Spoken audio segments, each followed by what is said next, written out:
12 years ago, I stood in my small apartment, staring at a wedding suit hanging in the closet, freshly pressed and waiting. The ceremony was scheduled for 8 days later at Maplewood Hall, the most stunning venue in all of Dallas. My fiancée, Emma Davis, had her heart set on it. White stone walls, glittering chandeliers, and a terrace that overlooked the lake. It was the kind of place you only booked if you had serious money, which I definitely didn't. But I had a solid job, reliable income, and the conviction that our love could weather anything.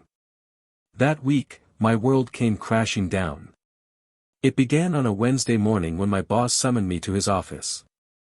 His desk was empty except for one folder. He got straight to the point. "Jack, the investors are backing out. We're shutting down a third of the company. I'm sorry, but your position's being eliminated effective today." The words felt like a physical blow. My wedding was a week away. I walked out of that building carrying a box of my belongings, trying to figure out how I'd break the news to Emma.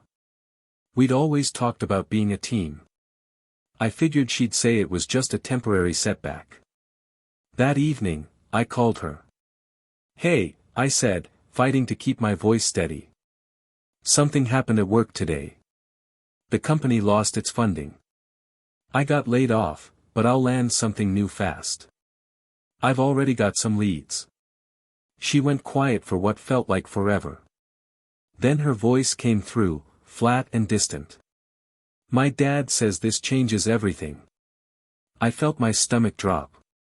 "Emma, it's just a job. I'll find another one. We're still us." She didn't push back, but she didn't comfort me either. The following day, she asked me to join her parents for dinner. That dinner felt like entering a courtroom where the sentence had already been handed down. Paul Davis sat at the head of the long dining table, whiskey glass in hand. His wife Laura kept her gaze lowered. Emma sat beside her, silent. Paul didn't waste any time. "Jack, I'll be direct with you. You're going down. My daughter isn't going to marry a man who can't give her the life she's earned." I clenched my jaw. "This isn't about money. It's about love. We'll handle things together like every couple does." He smirked. "Love is for songs and fairy tales. In the real world, security matters. Stability matters. You've lost both." I looked at Emma, desperately searching her face for the woman who'd once promised me forever. She wouldn't look at me. 3 days later, she broke off the engagement. She didn't even have the guts to do it face to face. Her mother showed up at my apartment with a small velvet box and said, "Emma asked me to return this to you." The engagement ring sat inside, cold and lifeless. The venue got cancelled. My mother, Ruth, called me in tears after hearing the news from a family friend. My younger brother, Mark, showed up at my door with a six-pack and said, "They're dead wrong about you, man. Someday you'll prove it." I told myself I'd get past it. But the truth is, the shame stuck with me. It wasn't just that Emma walked away. It was how her family made me feel worthless, like my value could be measured by a paycheck. For years, their words echoed in my head whenever I pulled late nights, took risks, or hit obstacles. And they were there again last month when I signed the final documents acquiring a mid-sized tech company. That deal came with an unexpected perk: complete control of Davis Manufacturing, Paul's company. I could have just taken the win and moved on quietly, but I didn't. Instead, I rented out Maplewood Hall, the same chandeliers, the same white stone walls, the same terrace that was supposed to be the setting for my wedding vows. Only this time, it was for a celebration marking my company's biggest acquisition. I made sure the guest list included every heavy hitter in the city's business world, and 3 names specifically: Paul Davis, Laura Davis, and Emma Davis. The invitations went out in gold-embossed envelopes. On the back, in small black lettering, was the line, "Hosted by Jack Miller." I knew they'd show up. People like the Davises never turned down an opportunity to be seen in a room full of power. That night, as I stood in the center of Maplewood Hall wearing a perfectly tailored black suit, I waited for them to walk through those tall glass doors. And when they did, the expression on Paul's face told me everything I needed to know. He never saw it coming. 12 years before that night at Maplewood Hall, my life looked completely different. I was 31, living in a modest one-bedroom apartment in Eastwood. The rent wasn't exactly cheap, but my job as a project manager at a small but ambitious tech startup kept me afloat.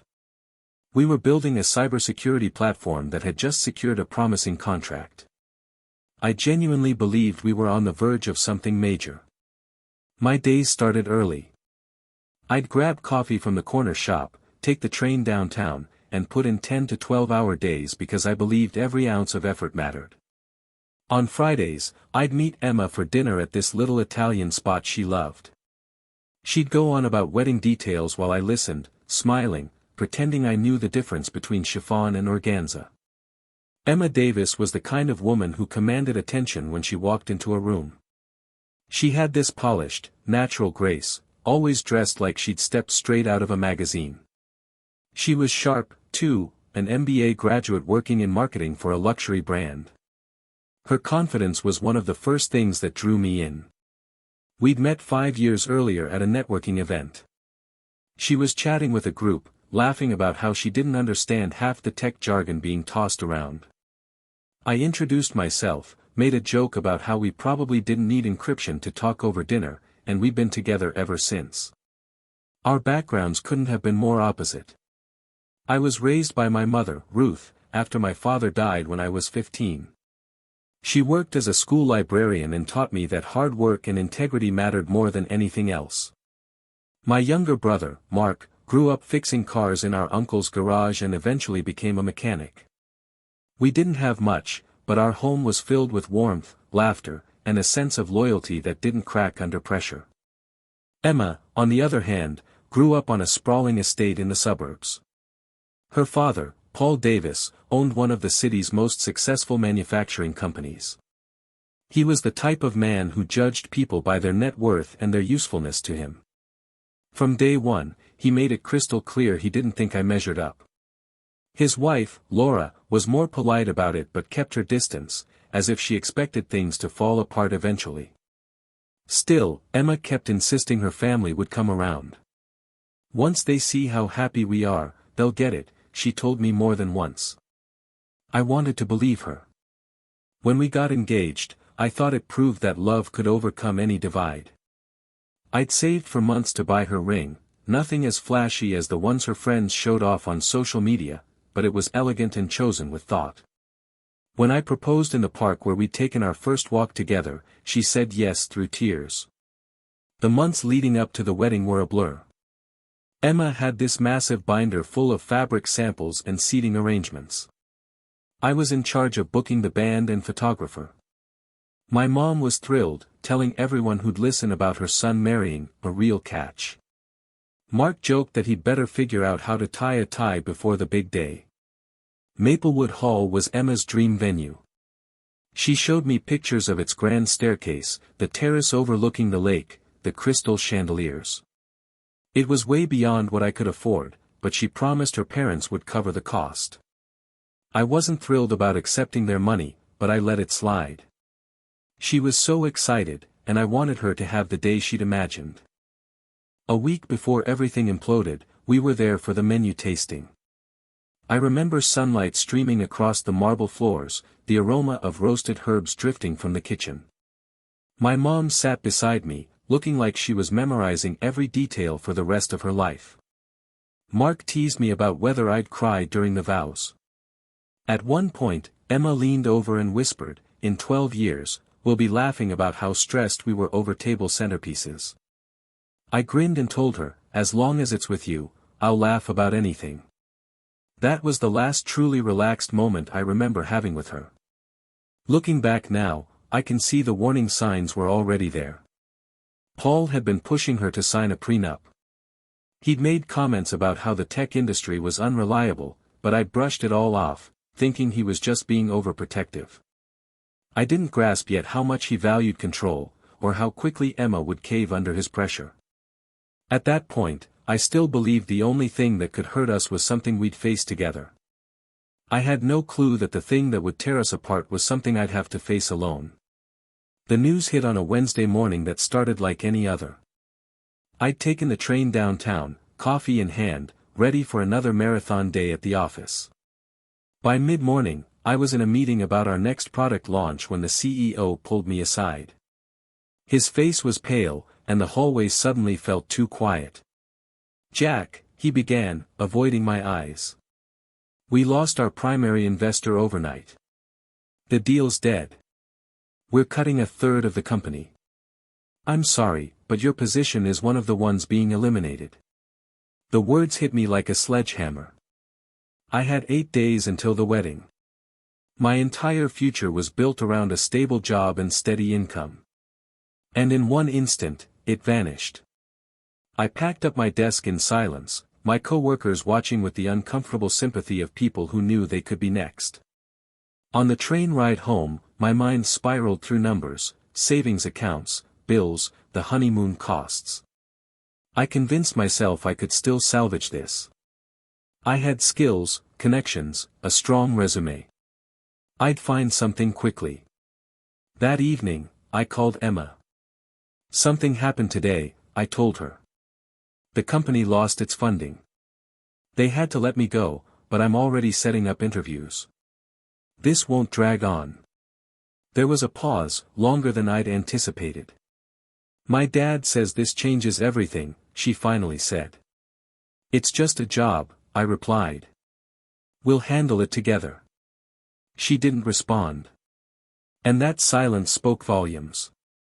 The next day, she asked me to come to her parents' house for dinner. I hoped it was to offer support, maybe some encouragement. Instead, it felt like walking into an execution.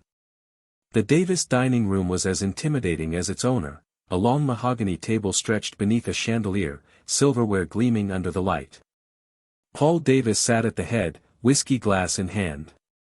Laura sat quietly beside him, her posture rigid, her face blank. Emma was across from me, eyes downcast. Paul didn't waste a second. "Jack, I'll be blunt. You're going under.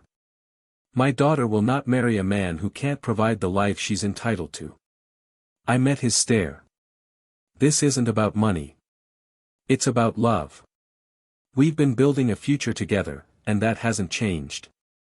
He smirked like I was a naive kid who didn't understand how the world worked. "Love is a luxury. Stability is essential, and you've just lost it." I turned to Emma. Tell him. Tell him this doesn't matter." Her voice was barely audible. "I don't know, Jack. Maybe we should hold off until things stabilize." The rest of dinner was a fog. I left feeling like I'd been put on trial, judged, and convicted in under an hour. 3 days later, I got my answer. It came not from Emma, but from her mother. She appeared at my apartment holding the velvet ring box I'd given Emma. "She asked me to return this," Laura said quietly. "It's for the best." I stood there in the doorway, the box in my hand, cold and heavier than it should have been. The wedding was cancelled. Maplewood Hall was cancelled. My phone buzzed with sympathetic texts from friends who'd heard, each one a reminder of how public my humiliation had become. My mother called as soon as she found out. "You come here for dinner tonight," she said. "We'll get through this." Her voice cracked, and I knew she was holding back her fury for my sake. Mark showed up at my door with a six-pack. "They're wrong about you," he said. "Someday, you're going to show them exactly what they threw away." For the first few weeks, I felt like I was moving through fog. I'd wake up in the middle of the night replaying that last conversation with Emma, trying to pinpoint when she decided I wasn't worth the risk. I wondered if she'd ever truly believed in us, or if she'd just been waiting for an excuse to bail. What made it worse was the echo of Paul's words, "going down." I heard them every time I checked my shrinking bank account or scrolled past job listings that didn't pay half what I used to make. The embarrassment followed me everywhere. Friends tried setting me up with new people, but I wasn't ready. I avoided certain neighborhoods because I didn't want to risk running into Emma or her family. I started working odd jobs, anything to keep the bills paid while I searched for a way back into tech. The breakup didn't just take my relationship. It shattered my sense of security. But beneath all that pain, something else started growing, a determination I'd never felt before. If Paul thought I was going under, I was going to prove I was an entire armada. That thought became the spark I carried with me into every job application, every freelance gig, every late night teaching myself new programming languages. I wasn't just trying to survive anymore. I was building something bigger than I'd ever imagined. The weeks after the wedding got called off were the darkest I'd ever experienced. I woke up every morning to silence, the kind that weighs on your chest and makes it hard to move. My suit, the one I'd planned to wear at Maplewood Hall, still hung in the closet. I couldn't bring myself to take it down. Every time I opened that door, it stared back at me like a monument to everything I'd lost. At first, I took whatever work I could scrape together. Data entry for a temp agency, part-time IT support at a local community center, the occasional website fix for a friend's small business. None of it paid well, but it kept me from drowning. My mother worried constantly. "You can't survive on scraps forever, Jack," she said one night over dinner. "You're worth more than this." Mark had his own way of pushing me forward. One Saturday afternoon, we were in his garage while he worked on a beat-up pickup. "You want to prove them wrong," he said, not looking up from the engine. "Then stop acting like you've already lost.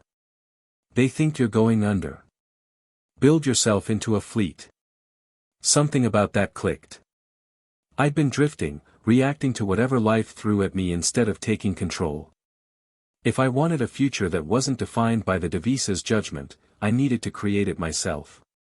That Monday, I walked into a small computer repair shop near my apartment and asked if they were hiring. The owner, a guy named Kyle, said he needed someone to handle coding projects he didn't have bandwidth for. The pay was barely above minimum wage, but I took it. I treated every project like it was worth 10 times what it paid. At night, I taught myself new programming languages, Python, JavaScript, SQL. I took online cybersecurity courses, devoured business books, and reached out to people I'd met at my old job, letting them know I was available for freelance work. Slowly, I built a small client roster. 3 years passed before I felt the shift. I was no longer scrambling to survive.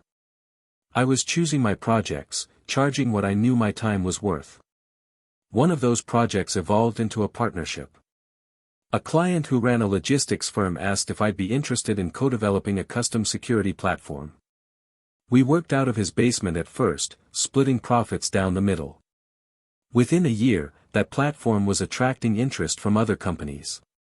We registered a business, Miller & Owen Technologies. It was small, just the two of us, but we had a product people actually wanted. I handled development and client acquisition while my partner focused on operations. We plowed every dollar back into growth. There were weeks I barely slept, running on coffee and sheer determination, but I could feel momentum building.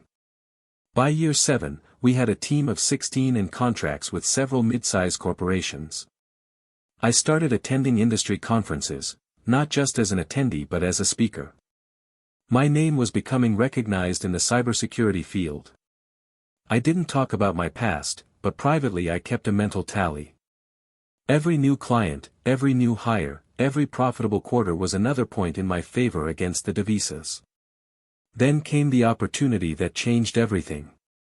A larger tech firm, Cybercore, was looking to expand its security division. They approached us with an acquisition offer, one that would keep me on as head of the department with complete creative control.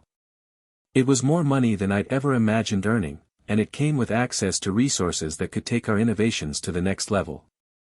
I accepted. 3 years into my role at Cybercore, I was asked to lead negotiations for a strategic acquisition. The target was a struggling manufacturing company with valuable patents but terrible management. The name on the briefing packet made me freeze. Davis Manufacturing. Paul's company. I flipped through the details. They'd been acquired by another mid-sized tech firm years earlier, but that firm was now under Cybercore's umbrella, which meant if the deal went through, I'd have final authority over Davis Manufacturing's future. I didn't rush it. I wanted it done right. The acquisition took months of negotiation, but when the final signatures were in place, it was official. I was now in control of the company Paul had built his reputation on. I could have kept it quiet. Let the victory be mine alone. But I thought back to that night in his dining room, the smug certainty in his voice when he said I was going under. I remembered Emma's downcast eyes, the way she let him speak for her. This wasn't about spite.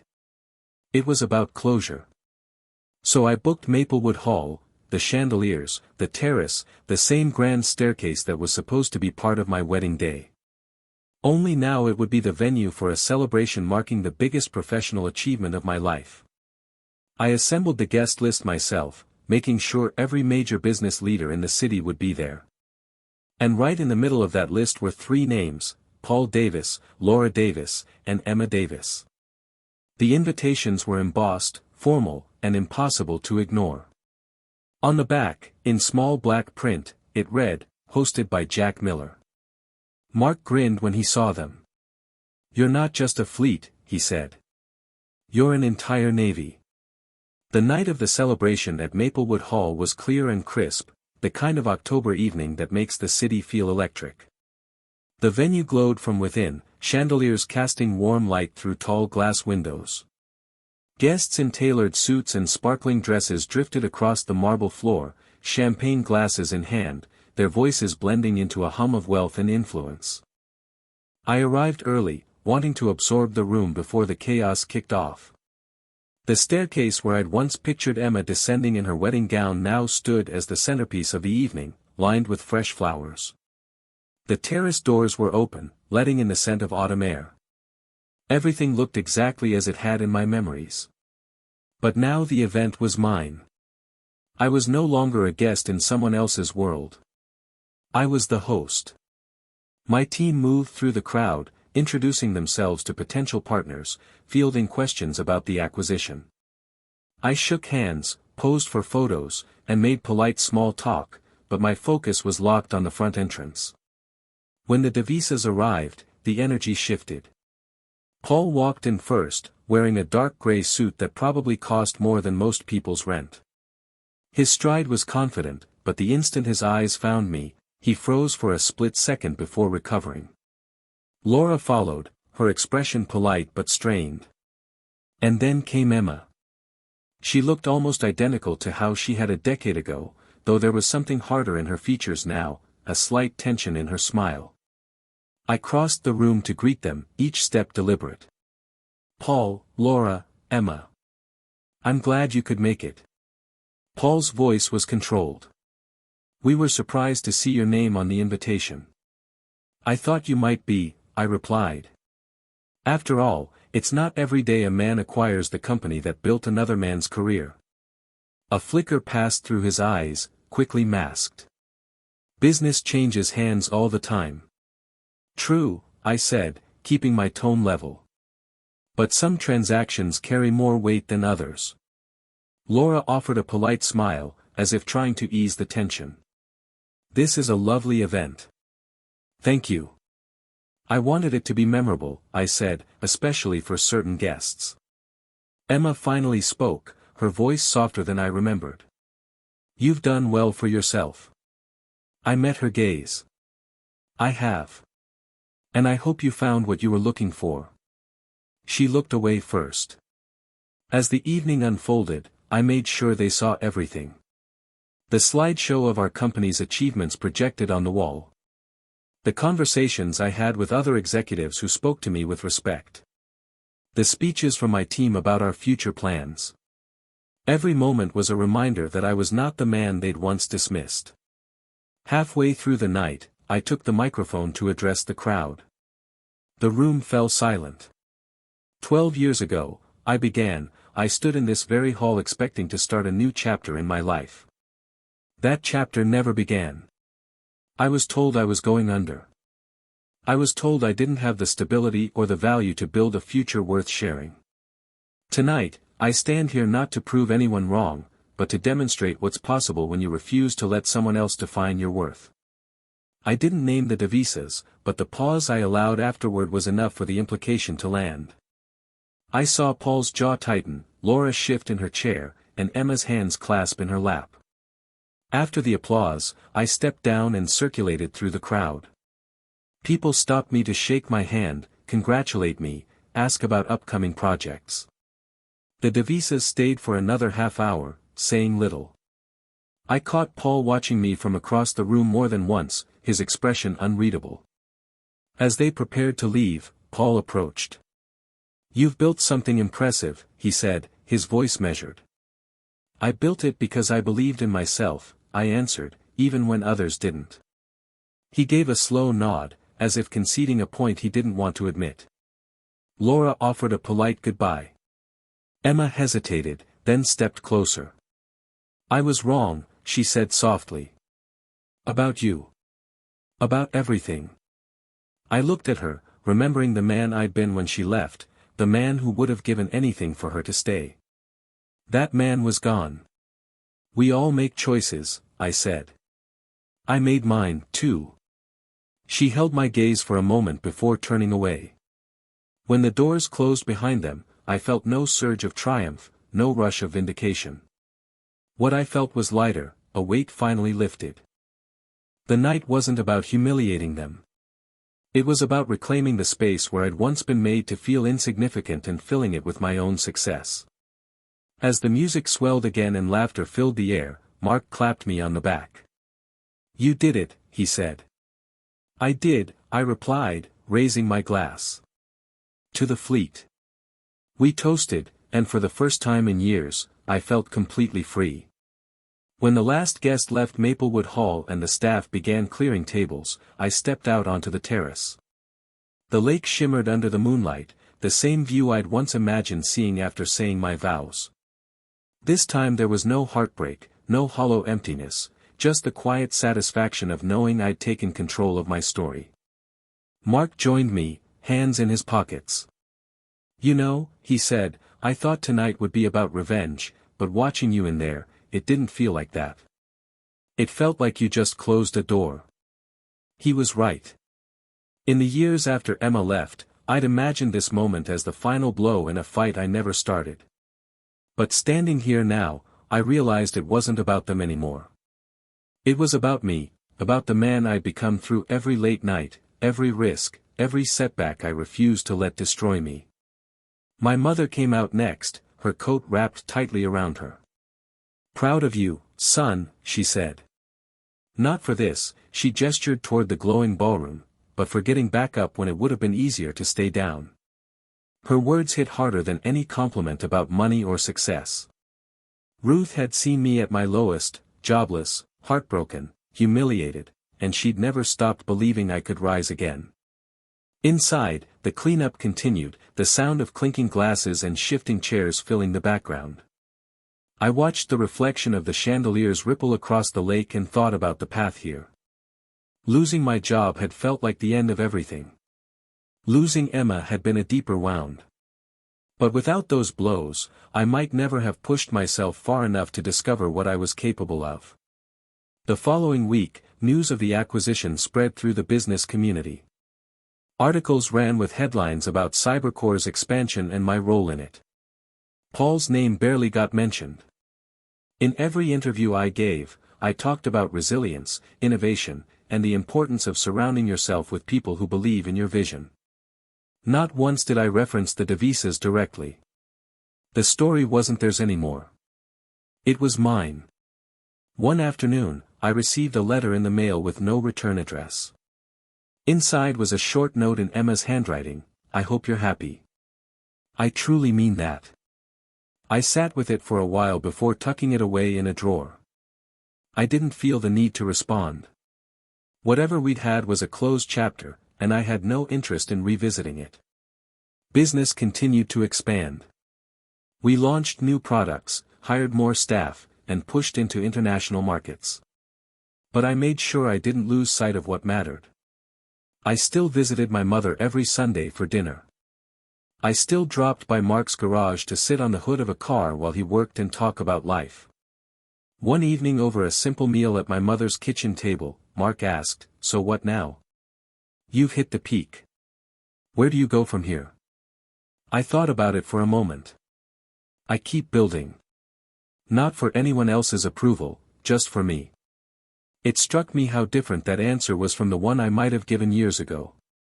Back then, I measured success by how it might look to others, especially to the people who doubted me. Now, I measured it by how it felt to wake up each morning with purpose. The lesson wasn't about proving someone wrong. It was about proving to myself that I could take the worst moments of my life and turn them into the foundation for something stronger. Looking back, I realized I'd been fortunate in ways I didn't see at the time. Losing Emma spared me from tying my future to a family that valued appearances over loyalty. Losing my job forced me to develop skills and resilience I might never have needed otherwise. The humiliation I carried for years had been fuel, and I'd burned every last drop of it to get here. On the anniversary of the night my wedding was supposed to happen, I found myself back at Maplewood Hall, not for a party, but to meet a friend who was getting married there. I stood in the lobby for a moment, taking in the same white stone walls, the same chandeliers. It no longer felt like the sight of a loss. It felt like just another place in the city, one I'd long since reclaimed in my mind. As I left, I thought about what I'd say to the man I was 12 years ago, standing in his small apartment with a suit in the closet and his life falling apart. I'd tell him this: "You will not only survive this, you will thrive. And one day, you'll stand in the very place where you thought your life ended, and you'll smile because it was only the beginning." When I got home that night, I poured a glass of wine, sat on my balcony, and watched the city lights. I felt no bitterness, no lingering need for revenge. What I felt was peace, the kind that comes from knowing you have nothing left to prove. For me, the real victory wasn't in owning Paul's company or standing in Maplewood Hall surrounded by power. It was in building a life that was mine alone, shaped by my choices, my work, and my resilience. Sometimes the best way to answer those who doubt you isn't with words. It's with the life you build in spite of them. That's my story. If you've ever been told you weren't enough, I hope this reminds you that your value isn't defined by someone else's opinion. You have the power to rebuild, to rise higher than anyone expected, and to create a life you're proud of. If you connected with this story, make sure to like the video, share it with someone who might need to hear it, leave a comment with your thoughts, and subscribe to the channel so you don't miss the next one. Your support means everything. It's how we keep sharing stories that inspire and empower.